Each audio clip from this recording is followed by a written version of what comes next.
Vous recherchez sur le net un hôtel à La Rochelle ou ailleurs. Impossible d'y échapper. Vous allez être dirigé en priorité sur une centrale de réservation. Booking, la plus grosse et la plus connue, mais il y en a d'autres.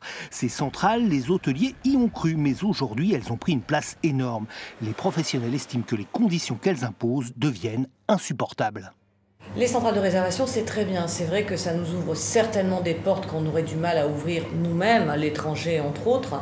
Néanmoins, aujourd'hui, ce sont des partenariats qui sont un petit peu à sens unique. Les centrales de réservation, dans leur ensemble, tendent à dicter leurs lois aux hôtels.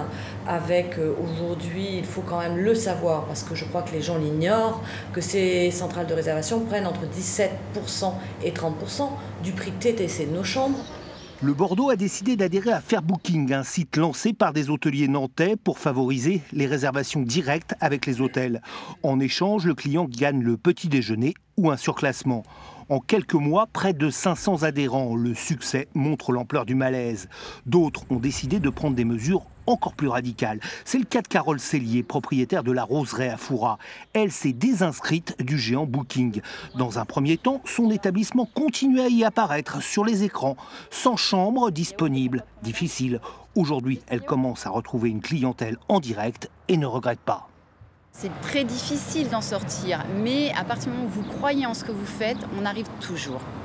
Toujours. Et là, effectivement, on commence petit à petit à refaire surface.